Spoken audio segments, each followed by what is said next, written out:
We are going to discuss vector. ठीक है, हमारे आसपास जितनी भी फिजिकल क्वांटिटीज़ हैं, अभी देख लो अगर तुम अपने आसपास, ठीक है, आपके आसपास टेम्परेचर है, जैसे ये एसी चल रही है, टेम्परेचर है उसका, ये फ़ैन की स्पीड है, ठीक है, आपका वेट है, ठीक है, बाहर गाड़ियाँ चल रही हैं उसकी स्पीड है, ठीक, जितनी भी फिजिकल क्वांटिटीज़ हैं उनको आप दो पार्ट में डिवाइड कर सकते हो। ठीक है, किसी भी फिजिकल क्वांटिटी को, एक तो वेक्टर और दूसरा स्केलर। ठीक है, vector quantity, scalar quantity. Scalar quantity किनको कहेंगे? ऐसी क्वांटिटी जिनमें केवल मैग्नीट्यूड होता है, बस केवल उनकी कुछ वैल्यू होती है। ठीक है, वो किसी डायरेक्शन पे डिपेंड नहीं करती। ठीक है, जैसे कभी तुमने सुना है कि मेरा वेट 50 kg है नीचे की तरफ, ऐसे तो नहीं बोलते कोई, है ना, सिंपली बोल देते हैं 50 kg है भाई। जैसे हम कहें रूम का टेम्परेचर 30 डिग्री सेल्सियस है, इतना ही तो बोलते हैं, ऐसे थोड़ी बोलते हैं 30 डिग्री सेल्सियस ईस्ट की डायरेक्शन में, 25 डिग्री सेल्सियस वेस्ट की डायरेक्शन, ऐसे नहीं बोलते।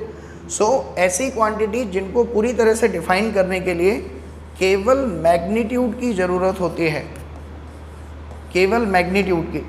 ठीक है, उनको हम बोलते हैं स्केलर क्वांटिटी। जैसे आपका टेम्परेचर हो गया, वेट हो गया, ठीक है, और इनफैक्ट स्पीड, इसको भी कह सकते हैं। ठीक है, स्पीड मतलब जैसे कोई बस तेज़ी से निकली एकदम और हमने कहा यार ये तो बहुत स्पीड में गई, ठीक है, और मैंने कहा कितनी स्पीड में गई, तो आपने कहा 40-100 किलोमीटर पर आवर की स्पीड से गई।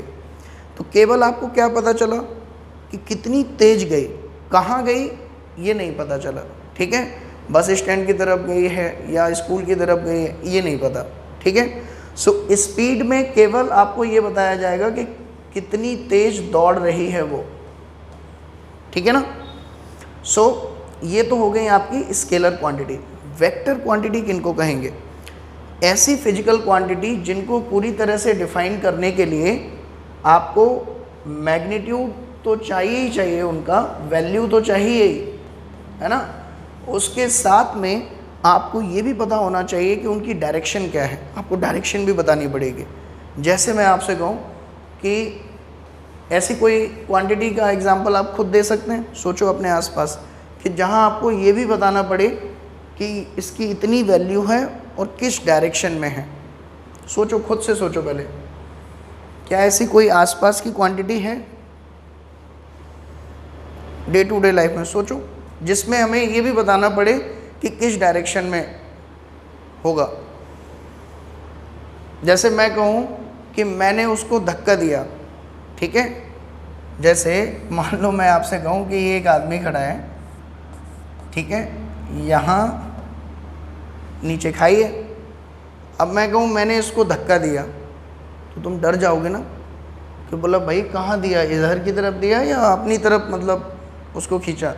ठीक, ये जो फोर्स मैंने इस पे लगाया, फोर्स, उस फोर्स की डायरेक्शन भी तो पता होनी चाहिए, इम्पॉर्टेंट है कि नहीं? मैं कहूँ कि 10 न्यूटन फोर्स लगाया, तो अगले ही टाइम आपके दिमाग में कन्फ्यूज़न आ जाएगी कि यार 10 न्यूटन कहाँ लगाया, आगे की तरफ लगाया होगा तो ये गया, मर जाएगा ना ये, और अपनी तरफ लगाया तो बच जाएगा। ठीक है, यानी कि फोर्स एक ऐसी क्वांटिटी है जिसको पूरी तरह से डिफाइन करने के लिए हमें उसका मैग्नीट्यूड और डायरेक्शन दोनों बताने पड़ेंगे।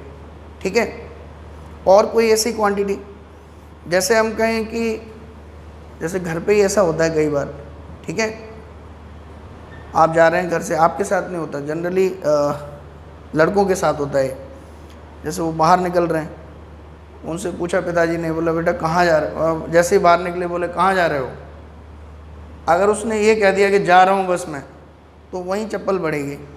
बोले जा कहाँ रहे हैं पूछेंगे, बोले कहाँ जा रहे हो, डायरेक्शन पूछेंगे कि किस तरफ जा रहे हो। ठीक, तो यानी कि सर्टेन केस में जैसे वो कहे कि भाई बाइक चला रहा है 30 किलोमीटर पर आवर से, ये तो हो गई स्पीड, लेकिन किस डायरेक्शन में जा रही है, बस स्टैंड की तरफ, जैसे इसी में कह दिया 40 किलोमीटर पर सेकेंड टुवर्ड ईस्ट लो।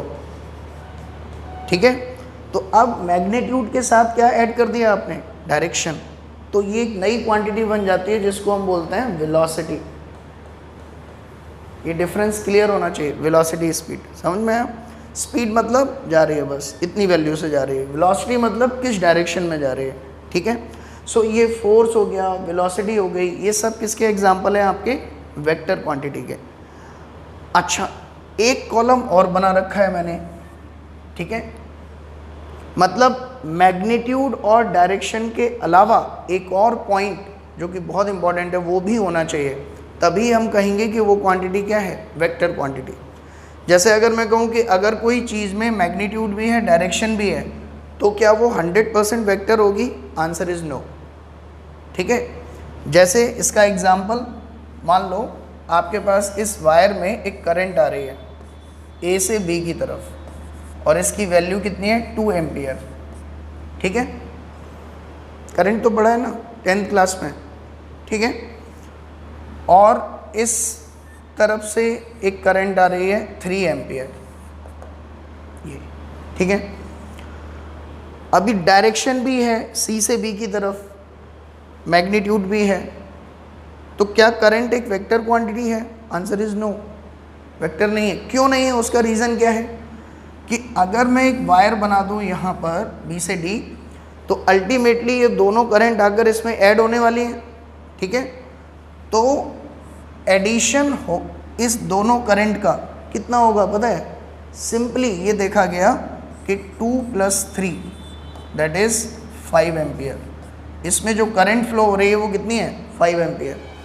मतलब ये जो करंट है वो एकदम कौन से एडिशन को फॉलो कर रहा है? Algebraic addition. यही तो सीखते हो छोटे से, जो एडिशन तुम अभी सीख रहे हो छोटे से, 5 + 8 13, 2 + 3 5, इसको बोलते हैं अलजेब्रिक एडिशन। और करंट जो है वो किसको ओबे करता है? अलजेब्रिक एडिशन को, ठीक है।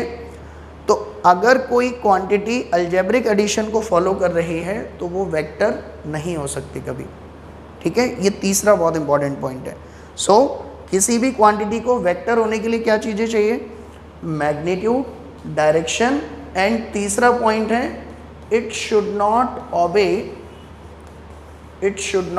ओबे अलजेब्रिक एडिशन। तो फिर स्केलर में जाएगा, ठीक है। इनफैक्ट हायर क्लासेस में आप पढ़ोगे एक और क्वांटिटी होती है टेंसर क्वांटिटीज़, ठीक है। तो स्केलर और वेक्टर से हट के एक क्वांटिटी है टेंसर, ठीक है। वो अभी नहीं पढ़ते हम लोग +2 लेवल पे, ठीक है। अभी बस आप इतना समझें कि अगर अलजेब्रिक एडिशन फॉलो कर रहा है तो वो वेक्टर नहीं होगा बस, ठीक है। वो आपका या तो उसको आप स्केलर कह सकते हो, ठीक है, या बहुत ही प्रिसाइज हायर क्लासेस में जाओगे तो उसको टेंसर भी कह सकते हो, ठीक है। मैग्नीट्यूड एंड डायरेक्शन दोनों हों और अलजेब्रिक एडिशन फॉलो करे तो टेंसर बोलते हैं उसको। लेकिन अभी किसी को टेंसर कहोगे तो उसको समझ में नहीं आएगा, टेंशन हो जाएगी उसको, ठीक है। तो आप इस लेवल पे स्केलर कह सकते हो, कोई दिक्कत नहीं है, ठीक है। चलो देन इसके बाद आता है, हमने ये देख लिया डेफिनेशन इसकी कि वेक्टर किसको कहेंगे? जिसमें मैग्नीट्यूड, डायरेक्शन और अलजेब्रिक एडिशन को फॉलो नहीं करना चाहिए वो, ठीक है। देन इसके बाद आता है आपका types of vector. Types of vector, ठीक है। देखो सबसे पहला जो वेक्टर है उसको हम बोलते हैं position vector. Position vector,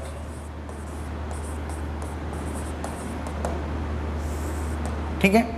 position vector का काम क्या है पहले तो ये समझते हैं। फिजिक्स में कोई भी चीज़ है सबसे पहले उसका यूज़ समझ लो, ठीक है भाई। इसका क्या काम है? पोजीशन वेक्टर, नाम से ही क्लियर है। पोजीशन वेक्टर किसी भी ऑब्जेक्ट की पोजीशन बताने के काम आता है, ठीक है। सर वेक्टर ही क्या एकमात्र तरीका है पोजीशन बताने का? और किस किस तरीके से हम पोजीशन बता सकते हैं? जैसे मान लो मैं आपसे कहूँ इसी क्लासरूम में हम लोग वहाँ बैठे हुए हैं, अगर नीचे से मान लो किसी ने कहा कि भाई जाओ और ईशा को बुला के लेके आओ, ठीक है। आवाज़ नहीं देनी है, उसको बस पकड़ के उठाना है और बाहर ले आना है, ठीक है। मतलब ऐसे नहीं, आराम से, ठीक है। तो अब आदमी आ रहा है, उसको ना तो ईशा को उसने पहले देखा है, ठीक है, ना उसका नाम बोलना है, तो कैसे पता करेगा ईशा कहाँ है? तो वो पूछेगा उससे, भैया कैसे पता चलेगा? तो वो कहेगा कि एंट्री गेट से, ये जो हमारा एंट्री गेट है, इससे फर्स्ट रो, सेकंड रो में सेकंड बेंच, ऐसे ही तो बोलेगा एंट्री गेट से सेकंड रो में सेकंड बेंच पर जो लड़की बैठी हुई है वही है ईशा, ठीक है, उसको उठा के ले आना है। तो वो कैसे आएगा? जैसे ही गेट खोलेगा, पहले तो एंट्री गेट, अभी मान लो यहाँ से आ गया, अगर ऐसे कूद काट के आ गया यहाँ से, तो फिर उसके लिए सेकंड रो ये हो जाएगी ना। So this is also very important कि एंट्री गेट क्या डिफाइन किया आपने, इसको या इसको, ठीक है। एंड देन आपने इस क्लासरूम के अरेंजमेंट को रो और बेंच में डिवाइड कर रखा है, ठीक है, this is also very important. तो अब वो इजीली काउंट करेगा कि अच्छा 1 2 और 2 में ये फर्स्ट बेंच, वो सेकंड बेंच, ठीक है। तो एक तरह से अब मान लो उस कॉर्नर पे कोई बच्ची बैठी है, उसके कोऑर्डिनेट क्या होंगे बताओ? उस कॉर्नर पे सबसे लास्ट वाली सीट पे 1 फर्स्ट रो थर्ड बेंच, ठीक है। तो एक तरह से ये कोऑर्डिनेट बनने लग गए 2,2, देखो 1,3 क्लासरूम के कोऑर्डिनेट बनने लग गए, ठीक है। 1,2 मतलब अगर ये कोऑर्डिनेट सिस्टम अगर किसी को क्लियर है क्लासरूम का कि एंट्री गेट है, रो है, बेंच है, पहला जो नंबर है वो बताता है रो, दूसरा नंबर बताता है बेंच, और ये कहाँ से काउंट करना है? एंट्री गेट जो इस साइड में दे रखा है। तो इस अरेंजमेंट को हम बोलते हैं कोऑर्डिनेट सिस्टम। क्या बोलते हैं? Coordinate system. और ये एंट्री गेट, रो, बेंच, ये किसका कोऑर्डिनेट सिस्टम है? क्लासरूम का, ठीक है। तो अगर आपको क्लासरूम का कोऑर्डिनेट सिस्टम क्लियर है तो ये जो कोऑर्डिनेट अगर आपको दे दिए जाएं तो आप इजीली पोजीशन बता दोगे, ठीक है। ऐसे ही स्पेस में हमारे जो साइंटिस्ट हैं, ये तो हमने क्लासरूम को डिवाइड किया, साइंटिस्ट ने क्या किया? पूरे स्पेस को 3 एक्सिस के फॉर्म में डिवाइड किया, Z, X और Y, ठीक है। और इन्होंने इसमें यहाँ मार्किंग कर दी लाइक दिस, ये 1 मीटर, ये 2 मीटर, ये 3, ये 4, ऐसे यहाँ पर 1 2 3 4, ऐसे यहाँ 1 2 3, ये जेड एक्सिस बेसिकली ऐसे आता है, ठीक है।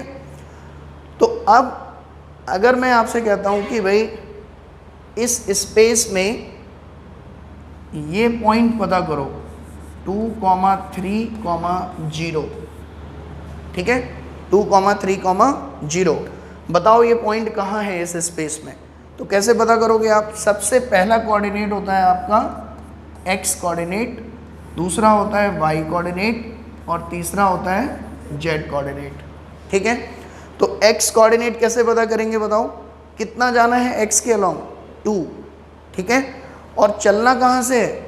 इन तीनों एक्सिस का जो इंटरसेक्शन पॉइंट होता है, जैसे हमने एंट्री पॉइंट डिफाइन किया था, ऐसे ही इन तीनों का जो इंटरसेक्शन पॉइंट है इसको हम बोलते हैं ऑरिजिन, ठीक है, और रेफरेंस पॉइंट। क्लियर? तो अब पहले तो x डायरेक्शन में कितना जाना है? 1 2, फिर y में कितना जाना है? 3, यानी कि 1 2 3, ठीक है। तो हमारा जो अच्छा z में कितना जाना है? 0 मतलब z कहाँ है आपका? बाहर की तरफ। क्लियर? लेकिन z में कितना है? 0, तो यहीं बने रहेंगे अब, यस और नो? सो ये हमारा पॉइंट है P, जिसके कोऑर्डिनेट कितने हैं? 2, 3, 0, मिल गया स्पेस में हमें, ठीक है। सो इसको बोलते हैं rectilinear coordinate system, Cartesian coordinate system, ठीक है। जैसे क्लासरूम कोऑर्डिनेट सिस्टम था, ये कार्टेशियन कोऑर्डिनेट सिस्टम है। अब मैं तुमसे कहूँ कि बताओ 3, 2 कहाँ होगा? 3, 2 बताओ। x में सबसे पहला कोऑर्डिनेट ईशा क्या है? x, ठीक। तो x में कितना चलना है? 3, ये आ गए। फिर y में कितना चलना है? 2, तो 1 2 ये आ गए, ठीक है। तो ये कोऑर्डिनेट जो आपका होगा दैट इज 3, 2, अब जेड में चलना ही नहीं है तो ये 0 हो गया, ठीक है। Is that clear? बोलो। तो अगर तुम्हें कोऑर्डिनेट्स पता हो तो आप उसके पोजीशन बता सकते हो, ये सुनो। तो सबसे पहले पोजीशन बताने का जो तरीका था वो क्या था? कोऑर्डिनेट्स। पोजीशन वेक्टर यूज़ नहीं होता था पहले क्या यूज़ होता था आपका? कोऑर्डिनेट्स, ठीक है। और ये दोनों ही डायरेक्शन में होते हैं, ये पॉजिटिव में जा रहे हैं, ये -1 -2 -3 ऐसे ही जा रहा है, ठीक है। अच्छा मान लो मैं तुमसे कहूँ कि बताओ ये पॉइंट कहाँ होगा? 1, 1, 2 कहाँ होगा बताओ इस स्पेस में? तो पहले गए x में 1, y में 1 और अब z में जाना है 1, ठीक है। तो Z1 कहाँ होगा आपका? पॉजिटिव Z कहाँ होगा? इस मार्कर की डायरेक्शन में, ठीक है। सो ये जो निप है, ये जो इसका पॉइंट है, ये क्या होगा आपका? 1, 1, 2, ठीक है। ये हवा में ये पॉइंट जो होगा this is 1, 1, 2। Is that clear? हाँ थोड़ा सा तेज बोलो बेटा। क्या जेड एक्स? देखो एक्चुअल में तो ये किस में है आपका? 3D में है, ये जेड बाहर की तरफ आ रहा है, ठीक है। सो ऑब्वियसली आप इस पॉइंट को यहाँ से दिखा नहीं सकते, ठीक, समझ में आ रहा है? अब ये 3D लाइन को, इस पॉइंट को कैसे दिखाएंगे 2D में? इसीलिए ये हमने थोड़ा टिल्टेड, इसको डॉट डॉट करके ड्रॉ करते हैं। बेसिकली ये जो लाइन है इसको हम ऐसे ड्रॉ करते हैं। ये डॉट डॉट का मतलब क्या होता है कि ये लाइन बाहर की तरफ आ रही है, क्लियर। सो 3 एक्सेस होते हैं म्यूचुअली परपेंडिकुलर, और कोऑर्डिनेट्स अगर आपको बताएं तो आप उनके हर एक स्पेस में किसी भी पॉइंट को लोकेट कर सकते हो, ठीक है। अगर हम रियल लाइफ में चले तो एक्स हाँ। एक्सिस में ऐसे बैक, हाँ। वाई एक्सिस में सीधा जाएंगे, जेड के जाने के लिए तो फिर वाई एक्सिस पे पीछे चलना पड़ेगा। नहीं देखो, जैसे यही समझ लेते हैं, रियल लाइफ यहाँ समझ लोगे। देखो जैसे मैं आपसे कह रहा हूँ कि ये ओरिजिन है, कॉर्नर, ठीक है। ये आपका ये वाला जो एक्सिस है, देखो ये वाई एक्सिस है, ठीक है। और ये जो गया ये एक्स एक्सिस है, देखो ये एक्स एक्सिस, ये वाई एक्सिस, और ये जो साइड है ये क्या है आपकी? Z axis. समझ में आया? अब मैं कहूँ इसी में, मैं कहूँ कि बताओ ये जैसे ये कुर्सी है मान लो, या कुर्सी छोड़ो, यही है रिमोट, ये यहाँ रखा हुआ है, ठीक है।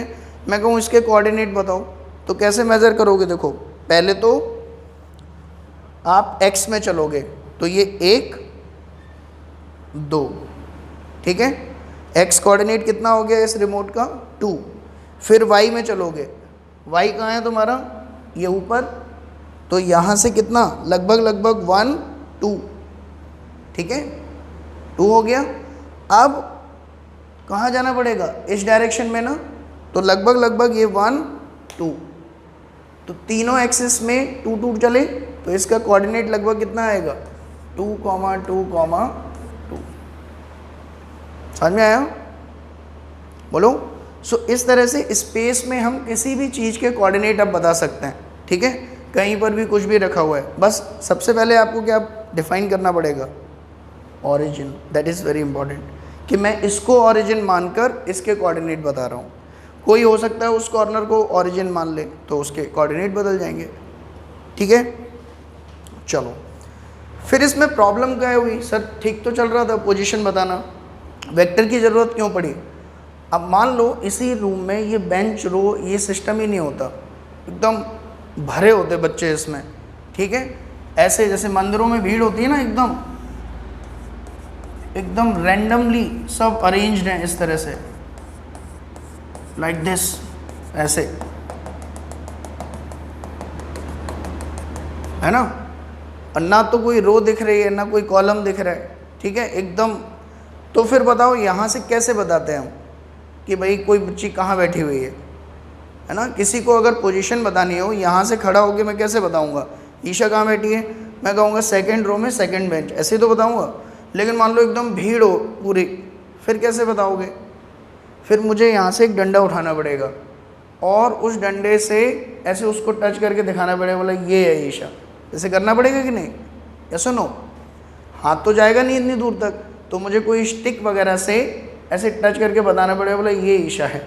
ठीक है, यानी कि रेफरेंस पॉइंट से डायरेक्ट मुझे कुछ कोई ऑब्जेक्ट से पॉइंट आउट करना पड़ेगा, यस और नो, और कितने एंगल पर करना पड़ेगा वो भी डिफाइन करना पड़ेगा। जैसे मैं यहाँ से कितने एंगल पर अभी इसको पॉइंट कर रहा हूँ। ठीक है, सो दो चीज़ें फिर आपको बतानी पड़ेंगी रेफरेंस पॉइंट से।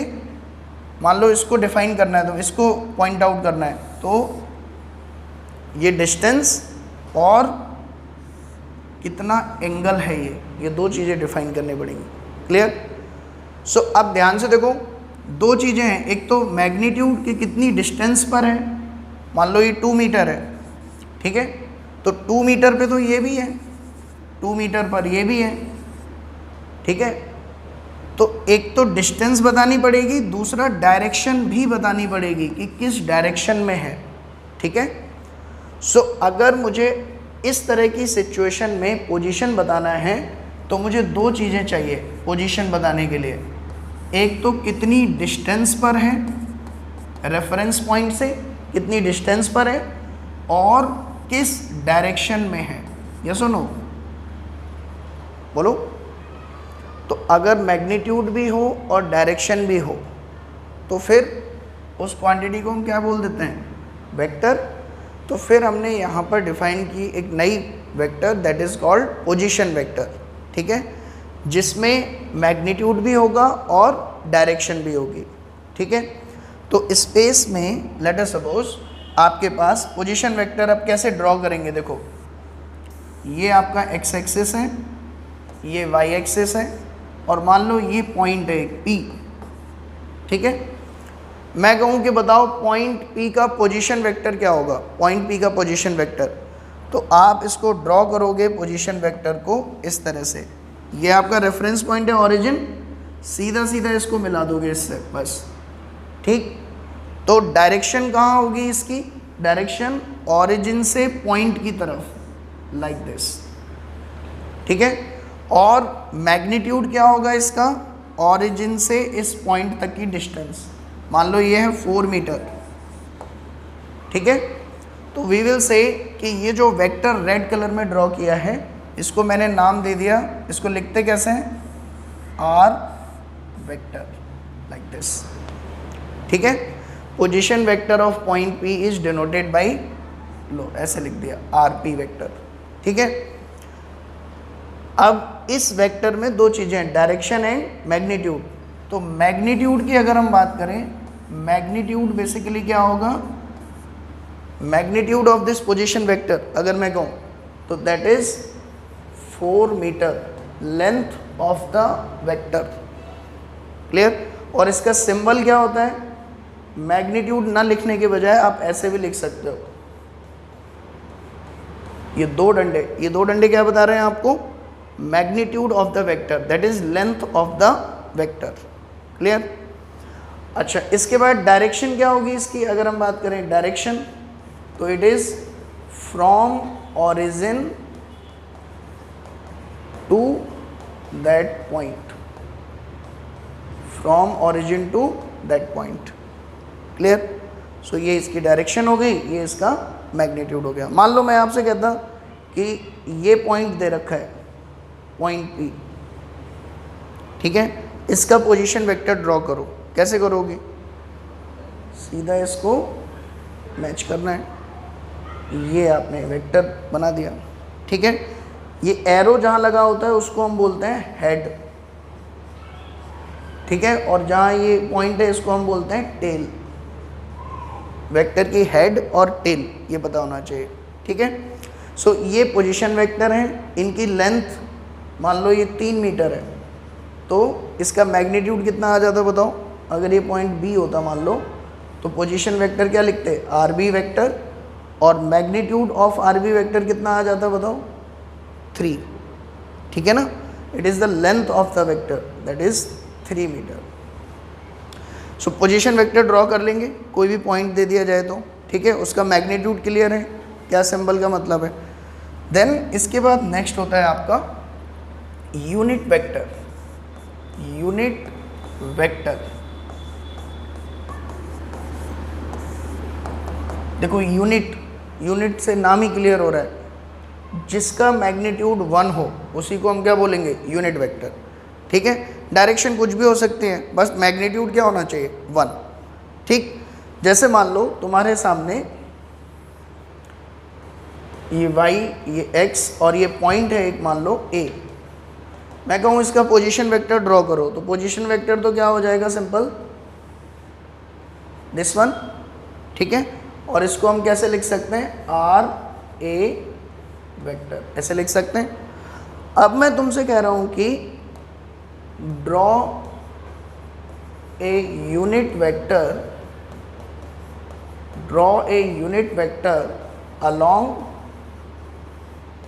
A vector, या I can say not A, along RA vector। ठीक है, आपको यूनिट वेक्टर ड्रॉ करना है किसके, along RA। ये along का मतलब समझते हो, along, उस यूनिट वेक्टर की डायरेक्शन किसके along होनी चाहिए, गिवन RA वेक्टर के along। तो वो कैसे ड्रॉ करेंगे, देखो डायरेक्शन रखनी है सेम, लेकिन मैग्नीट्यूड कितना जाना है, 1। ठीक है, तो ये जो रेड कलर में वेक्टर देख रहे हो ना, इसकी लेंथ कितनी होगी आपकी, 1 मीटर। और इस रेड कलर के वेक्टर को हम क्या बोलेंगे, unit vector along RA vector. ठीक है, और इसका सिंबल क्या लिखोगे पता है, सिंबल जैसे इसको तो लिख दिया RA वेक्टर, अब इसी वेक्टर के अलोंग यूनिट वेक्टर का सिंबल क्या होता है, RA। ठीक है, क्या ये सिंबल होता है, समझ में आया। इसमें से ये जो ये था ना, ये लेंथ वेक्टर की, वो गायब कर दी। ठीक है, केवल डायरेक्शन रह गई। ठीक है, ये इसका मतलब क्या है, it is unit vector along RA vector. ठीक है, और इसका मैथमेटिकल फॉर्म क्या होता है, अगर मैथमेटिकली मैं कहूँ इसको कैसे लिख सकते हैं, mathematically it can be written as RA vector divided by magnitude of RA vector.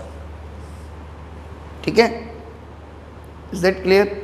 देखो ये अभी क्लियर नहीं होगा, वेट, इसको यहाँ पे ऐसे छोड़ो, ये यहाँ तक क्लियर है। RA कैप कैसे ड्रॉ करते हैं ये क्लियर है, बोलो।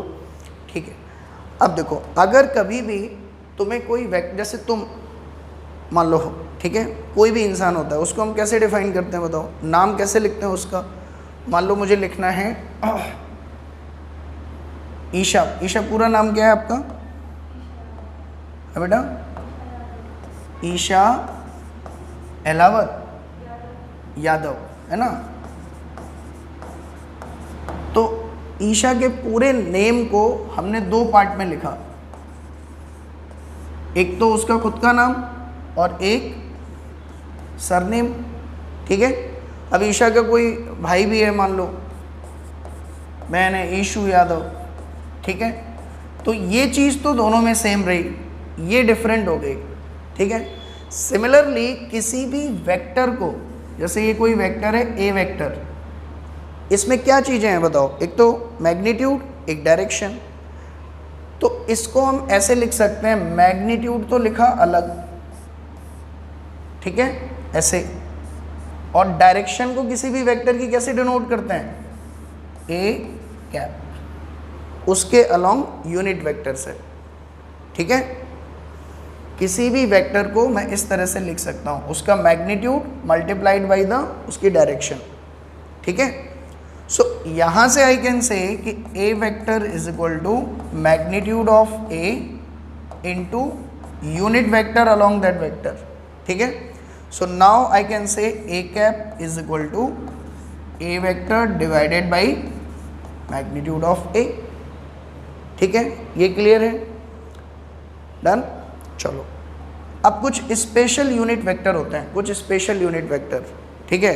कौन कौन से स्पेशल यूनिट वेक्टर हैं? जैसे मान लो ये एक्स एक्सिस है, ये वाई एक्सिस है और ये तुम्हारा जेड एक्सिस है, ठीक है। अगर मैं तुमसे कहूँ एक्स के अलोंग यूनिट वेक्टर ड्रॉ करो, एक्स के अलोंग यूनिट वेक्टर, तो कैसे ड्रॉ करोगे बताओ? हो गया। वाई के अलोंग यूनिट वेक्टर ड्रॉ करो, अगर मैं कहूँ वाई के अलोंग, ये हो गया। और z के अलोंग यूनिट वेक्टर ड्रॉ करो, ये हो गया, ठीक है। तो इन सभी की लेंथ कितनी आएगी? 1, ठीक है। और इनको एक स्पेशल नाम दिए गए हैं, इसको बोलते हैं हम आई कैप, ठीक है। y के अलोंग यूनिट वेक्टर को क्या बोलते हैं? जे कैप। और z के अलोंग यूनिट वेक्टर को क्या बोलते हैं? के कैप। ये ध्यान रखना है, ठीक है। I cap, J cap, K cap, these are the unit vector along coordinate axis, ठीक है। देन नेक्स्ट देखो, अगर मान लो आपको ये कोऑर्डिनेट एक्सिस दे रखे हैं x, y और z, ठीक है। अभी मैंने आपको एक पॉइंट दिया यहाँ पर जिसके कोऑर्डिनेट हैं आपके 2, 3, 4। हालांकि ये इसमें नहीं होगा बोर्ड में, ये थोड़ा कहाँ होगा? बाहर, समझ रहे हो? बाहर क्यों होगा? देखो ये तो x एक्सिस हो गया, ये y एक्सिस तो इस ब्लैक बोर्ड पे आ गए हैं, ठीक है। z तो बाहर है ना, तो ये जो पॉइंट होगा 2 इधर गया, 3 इधर गया, 4 इधर आया, तो एक्चुअल में ये लाइन कैसे आ रही होगी आपकी? इस हैंड के अलोंग, ठीक है। लेकिन अगर मैं इसको 0 पुट कर दूं, 0, अगर मैं इसको 0 लिख दूं यहाँ पर, तो फिर ये पॉइंट कहाँ लाई करेगा? इस ब्लैक बोर्ड में, एक्स वाई प्लेन में। ये सुनो, ये समझ रहे हैं कि नहीं कि पॉइंट्स कहाँ लाई करेगा? देखो एक चीज़ को और समझ लो, है ना। मान लो ये कोऑर्डिनेट लिख रहा हूँ मैं, कोऑर्डिनेट, और आपको ये बताना है कि ये पॉइंट किस प्लेन में होगा, किस प्लेन में, ठीक है। जैसे यही है, देखो यहाँ पर ये ओरिजिन है, ये एक्स एक्सिस है, ये वाई एक्सिस है और ये जेड। तो ये जो दीवार है, ये दीवार किन दोनों एक्सिस को टच कर रही है? देखो एक्स और वाई। तो ये दीवार, इसको हम क्या बोलेंगे? X Y plane. क्या बोलेंगे? X Y plane. क्यों? क्योंकि इसकी लेंथ एक्स है और विड्थ वाई है। ये सुनो, ये दीवार होगी आपकी एक्स वाई प्लेन। तो अगर मैं कहूँ कि यहाँ एक पॉइंट है एक्स वाई प्लेन में, ठीक है। अच्छा, इस प्लेन को क्या नाम देंगे बताओ? इस वाले प्लेन को, ये y है और ये z है, तो ये कौन सा प्लेन होगा? YZ plane. और ये फर्श ZX प्लेन। प्लेन समझ में आ गया? अब इनकी एक प्रॉपर्टी है प्लेन की, अगर आप ध्यान समझो। अगर मैं कहूँ कि कोई पॉइंट XY प्लेन में है, XY प्लेन में, ठीक है, देखो ये है ना XY प्लेन, तो इस प्लेन में कोई भी पॉइंट अगर होगा, उसका जेड कोऑर्डिनेट क्या होगा बताओ? जेड कोऑर्डिनेट, जेड कोऑर्डिनेट मतलब जेड के अलोंग कितना चला ये? 0। यस और नो? सो एक्स वाई प्लेन में अगर कोई पॉइंट होगा तो उसके कोऑर्डिनेट कैसे दिखाई देंगे आपको? Like this. जेड कोऑर्डिनेट क्या होगा? 0, ठीक है। अगर कोई मान लो वाई जेड प्लेन में है तो उसके कोऑर्डिनेट कैसे दिखाई देंगे बताओ? A0 हो जाएगा, it will be like this, ठीक है। अगर मान लो ZX प्लेन में है तो कैसा दिखाई देगा बताओ? AC। समझ में आया? तो ये प्लेन और उनके उस प्लेन में रहने वाले पॉइंट्स के कोऑर्डिनेट हैं, ठीक है। अगर कोई पॉइंट 3D में है, 3D में मतलब किसी प्लेन में लाई नहीं कर रहा है, स्पेस में 3D में है, तो उसके कोऑर्डिनेट कैसे होंगे? A, B, C।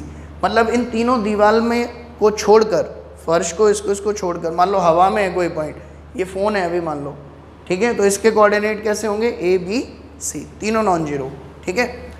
अब अगर मान लो आपको ये पॉइंट दे रखा है, ठीक है। और आपसे कहा जाए कि ड्रॉ इट्स पोजीशन वेक्टर, तो ड्रॉ तो बहुत इजी है। ड्रॉ में तो क्या करना होता है, सिंपल, इसको यहाँ से मैच करा दिया, ये हो गया ड्रॉ, ठीक है। लेकिन लिख के बताओ, ठीक है। मान लो आपको ड्रॉ करके नहीं पूछ रहा है, वो कह रहे लिख के बताओ जो है, ठीक। तो लिखोगे कैसे, इसको डिनोट करते थे हम, मान लो ये पॉइंट P है तो डिनोट कैसे करते थे, RP वेक्टर, ऐसे करते थे, ठीक।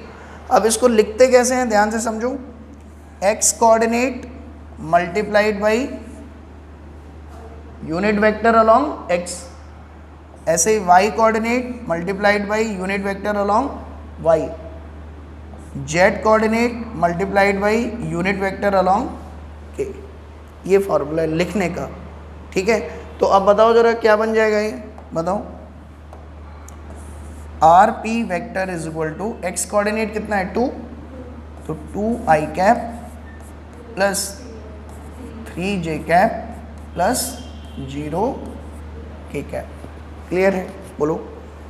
सो 0k कैप मतलब इसको हटा भी सकते हो, इसको हटा ही दो 0 को, 2i cap plus 3j cap, ठीक है। सो इन जनरल अगर किसी पॉइंट के कोऑर्डिनेट आपको दे रखें a, b, c, ठीक है, इन जनरल, तो उस पॉइंट का पोजीशन वेक्टर आप कैसे ड्रॉ करोगे, बताओ कैसे लिखोगे। R vector is equal to कैसे लिखेंगे,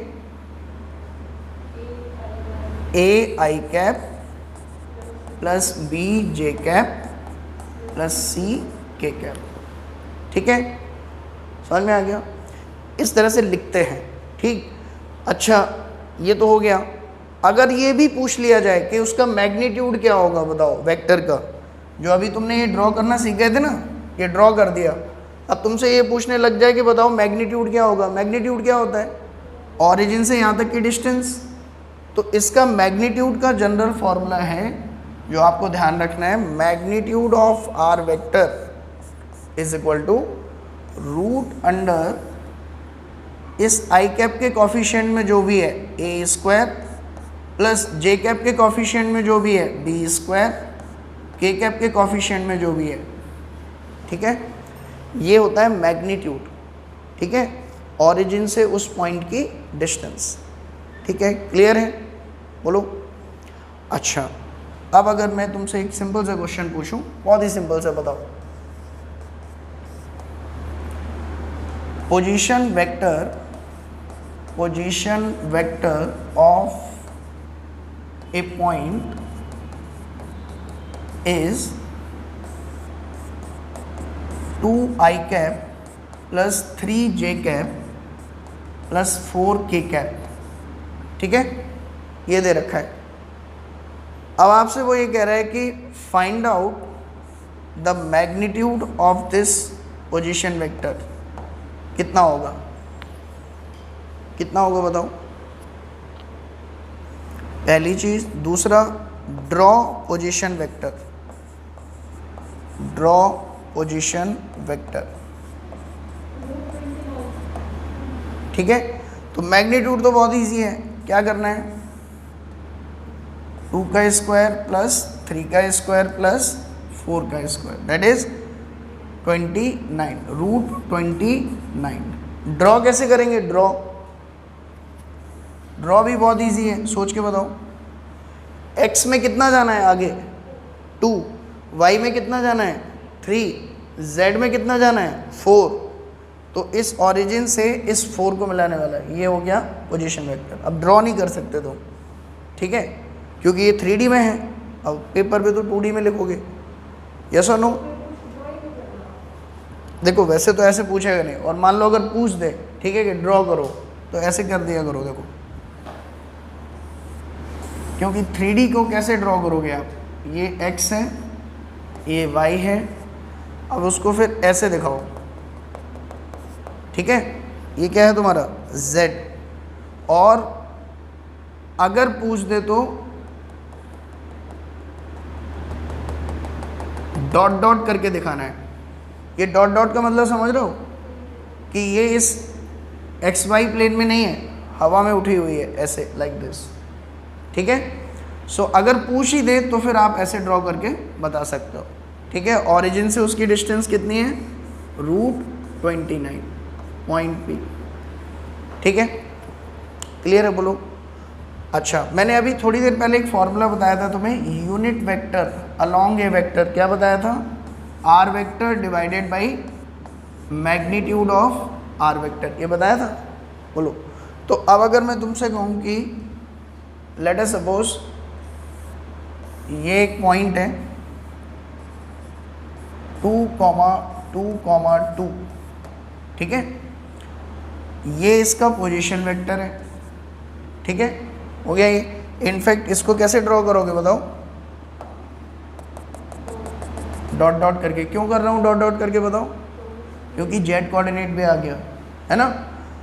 मैं ये कह रहा हूँ कि इसके अलोंग यूनिट वेक्टर ड्रॉ करो, यूनिट वेक्टर, तो इसके अलोंग यूनिट वेक्टर कैसे ड्रॉ होगा, लाइक दिस, ठीक है। इसकी वैल्यू कितनी होगी बताओ, R cap, what is the value of R cap. तो आर कैप का फॉर्मूला क्या बताया मैंने, R vector divided by magnitude of R vector. तो आर वेक्टर क्या लिखेंगे बताओ, अगर कोऑर्डिनेट दे रखा है तो आर वेक्टर, अभी अभी सिखाया ना, कोऑर्डिनेट अगर दे रखे हो तो पोजीशन वेक्टर कैसे लिखेंगे, एक्स कोऑर्डिनेट कितना है 2 इंटू आई कैप प्लस वाई कोऑर्डिनेट कितना है 2 जे कैप प्लस जेड कोऑर्डिनेट कितना है 2 के कैप, ये हो गया आर वेक्टर, ठीक है। मैग्नीट्यूड ऑफ आर वेक्टर कितना आएगा बताओ, √2 का स्क्वायर प्लस 2 का स्क्वायर प्लस 2 का स्क्वायर, क्लियर, बोलो। सो ये कितना हो जाएगा आपका, √4 + 4 + 4 कितना हो गया 12। तो अब आप मुझे बताओ आर कैप की वैल्यू कितनी आएगी, आर वेक्टर को अगर मैं किससे डिवाइड कर दूं, √12 से, तो ये क्या बनेगा, आर कैप, ध्यान से देखो, R cap is equal to 2i cap plus 2j cap plus 2k cap divided by √12, clear, बोलो।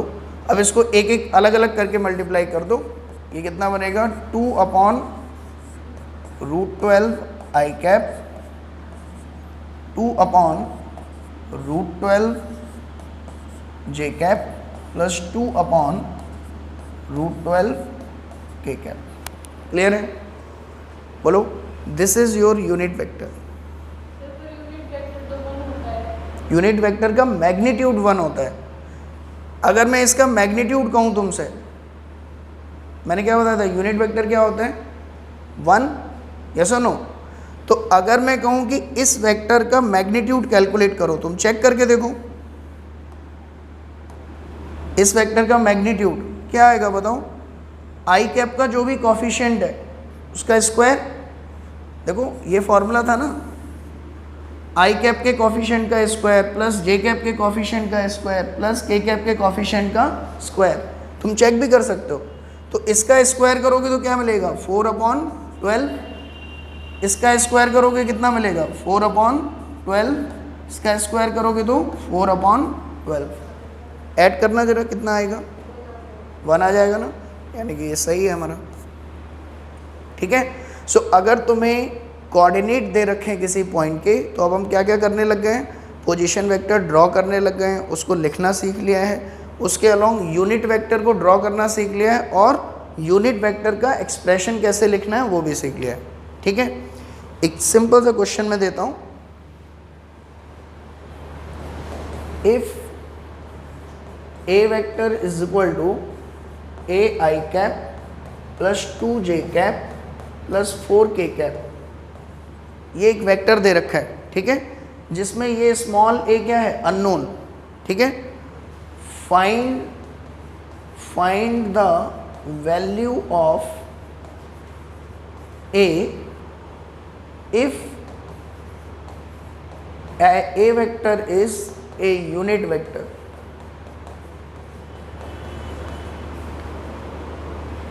स्मॉल a की क्या वैल्यू होगी अगर कैपिटल A एक यूनिट वेक्टर है, सोचो।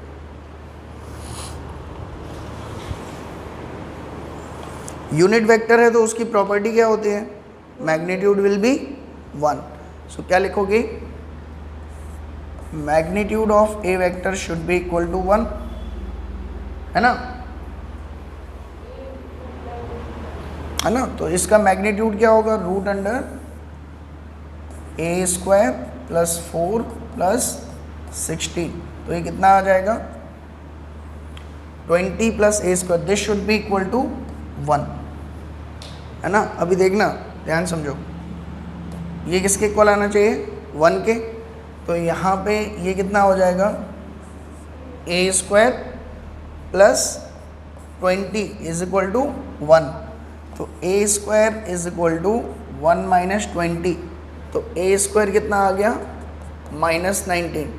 इज इट पॉसिबल, किसी नंबर का स्क्वायर कभी नेगेटिव आ सकता है क्या, बोलो, किसी नंबर का स्क्वायर कभी नेगेटिव आ सकता है क्या, नहीं ना, यानी कि ये क्वेश्चन में ही गड़बड़ है, ठीक है, इट इज़ नॉट पॉसिबल, ठीक है।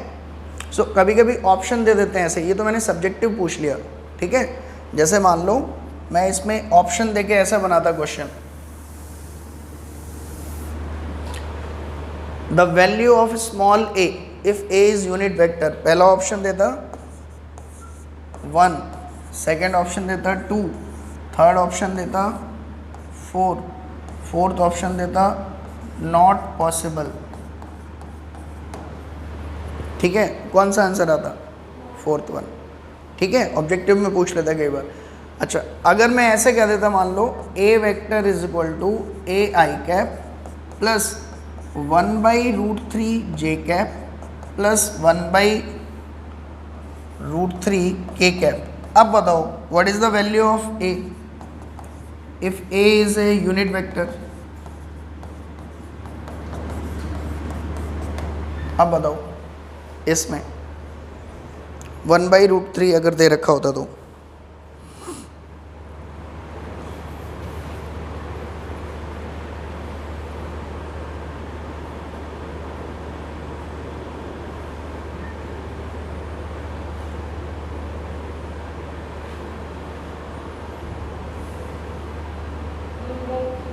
वन बाई 3, आराम से देखो, ए 1/√3, ए स्क्वायर आया होगा 1/3, ठीक है। So for this we can say A is equal to 1/√3। Isha आ गया आंसर, बोलो बेटा, आ गया। So this completes your position vector and unit vector, ठीक है।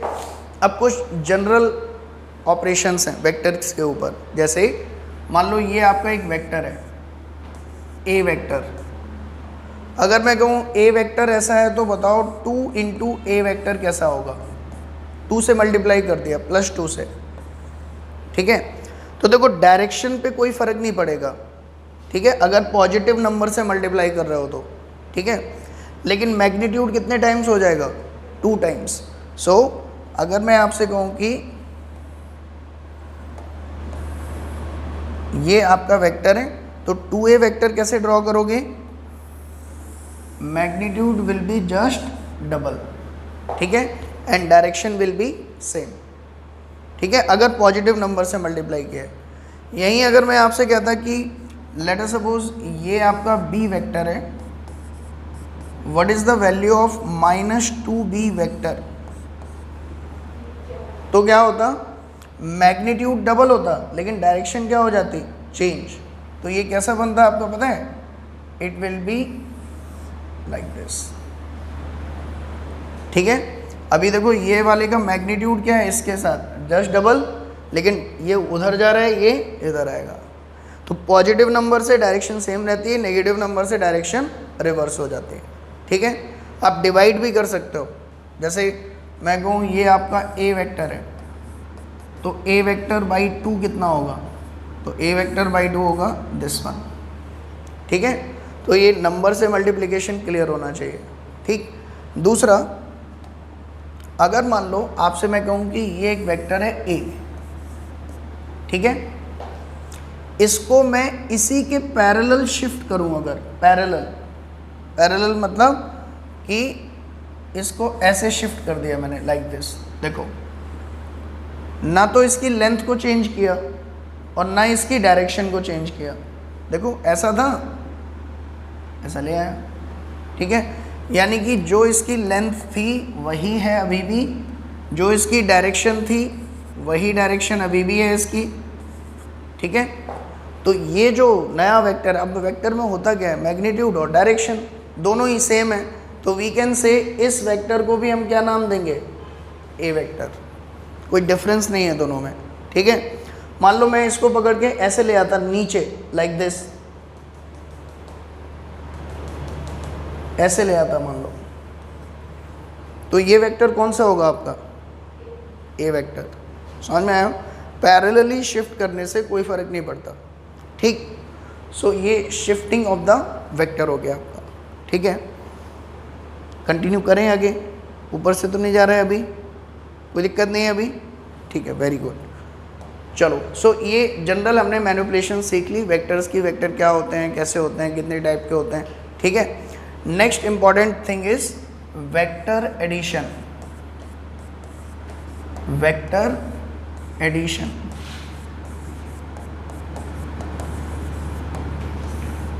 ठीक है। वेक्टर एडिशन क्या होता है, व्हाट इज वेक्टर एडिशन। देखो ये आपका मान लो एक वेक्टर है ए, अच्छा इससे वेक्टर एडिशन से भी पहले very important, angle between two vector, angle between two vectors. देखो जैसे मान लो ये एक वेक्टर है, ठीक है, और ये मैंने दूसरा वेक्टर ड्रॉ किया, ठीक, ये एंगल है आपका दे रखा है 120। अभी मैं तुमसे पूछूं what is the angle between these two vector A and B, कितना होगा बताओ। ये डायग्राम बना के ये मैंने ए ड्रॉ किया, ये बी है, और ये एंगल बता दिया 120। अब मैं पूछ रहा हूँ what is the angle between A vector and B vector, तो एकदम से तो लगता है कि 120 होगा, है ना, ऐसे देखने में जो पहला थॉट आता है। तो इसमें बस एक चीज़ का ध्यान रखना है वेक्टर एंगल बताते समय, कि दोनों की टेल या दोनों के हेड एक दूसरे के ऊपर होने चाहिए, तब एंगल डिफाइन करोगे आप। समझ में आया, मतलब टेल और हेड शुड कोइंसाइड,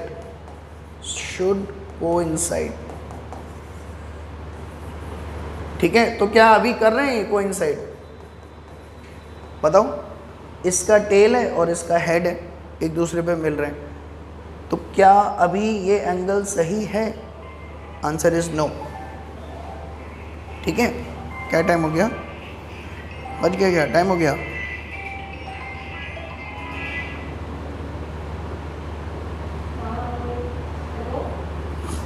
चलो अटेंड कर लें दोस्त को।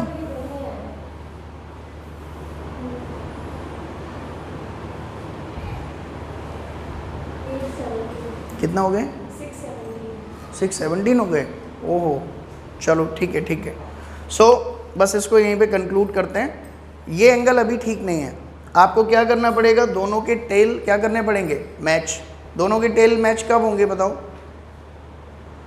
अगर मैं इसको पैरेलली शिफ्ट कर दूं या इस वाले को शिफ्ट करके यहाँ ले आऊँ, ठीक है। जैसे मैं इसको शिफ्ट करके अगर इधर ले आऊँ लाइक दिस, तो कोई चेंज आएगा क्या इसमें, नहीं। अब ये जो एंगल है, this is the true angle between the two vector, ठीक है। और ये एंगल कितना होगा बताओ, ये 60 है, तो ये एंगल कितना हो जाएगा, 60, ठीक है। So this is how we will proceed in the next class. अगली क्लास में हम